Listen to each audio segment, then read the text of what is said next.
we have seen previously that some integrals, some antiderivatives cannot be taken in terms of elementary functions.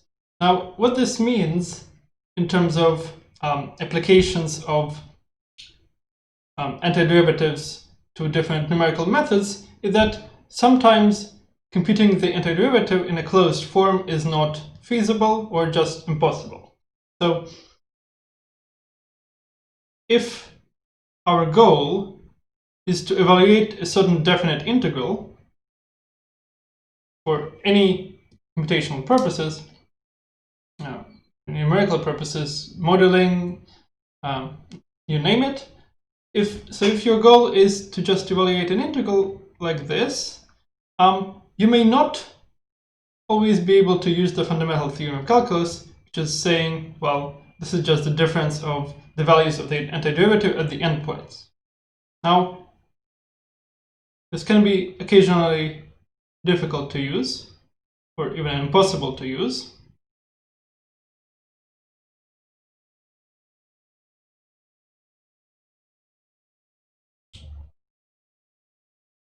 So this formula specifically.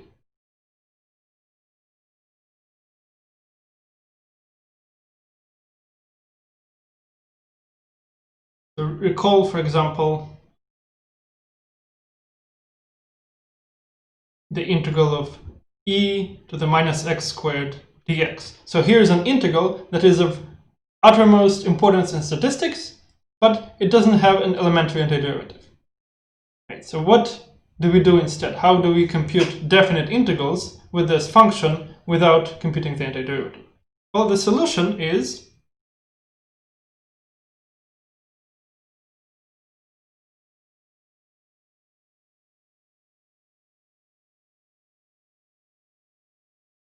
to use the Riemann sum approximation of a definite integral.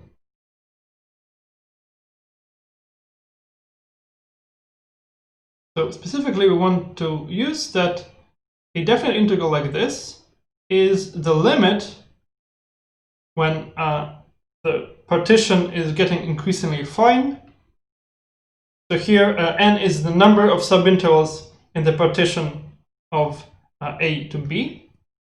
And so we are looking at the sum of f of xi star times delta x. So here the picture is like this. We have an equal partition of the interval ab. The distance between the length of an individual subinterval is delta x. We have intervals indexed from 1 to n. We have n of them, all of equal length. And xi star is somewhere inside the ith subinterval. So this is the formula which gives value of the definite integral. This limit gives the value of the definite integral whenever the function f is continuous. So in particular, this formula works for this function here. Now, this is all well and good, but of course we're not going to be able to compute a limit if the function is very complex. So the way to go around computing the limit is the following.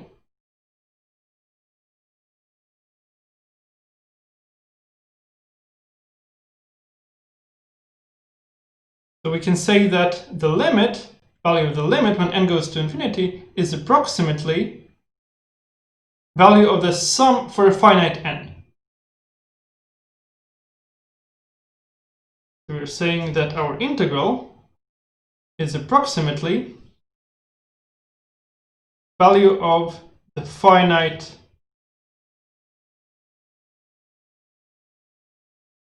sum. So that is to say, we're going to just add up from I to n f of xi star delta x. So here again, delta x is b minus a over n. Xi star is between I minus 1 and xi.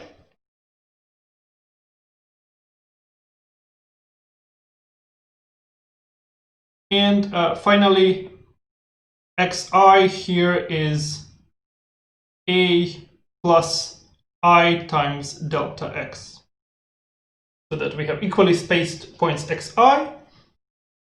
A is equal to x0 and b is equal to xn in this parlance. And so you see that we have xi minus 1 and xi as the endpoints of the ith subinterval. So this here is the ith subinterval. And we are summing up terms like this, which correspond to this ith subinterval.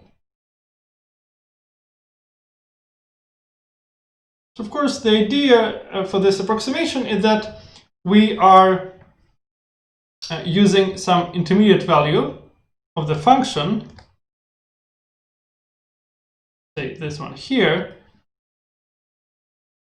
to approximate the value of this area.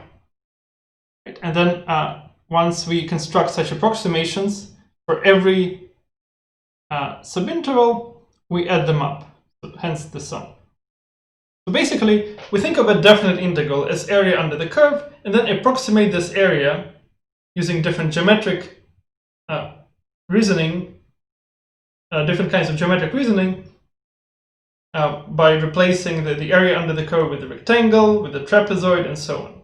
So depending on what elementary shape we use to approximate area in the ith subinterval, area under the curve in the ith subinterval, we will get different integration rules. Midpoint rule, trapezoidal rule, and Simpson's rule. And so we will talk more about these in the following videos. But for now, this is the motivation. So whenever we cannot evaluate the antiderivative explicitly, but we need the value of the definite integral, we turn to numerical methods like this. There is a similar numerical method for differential equations.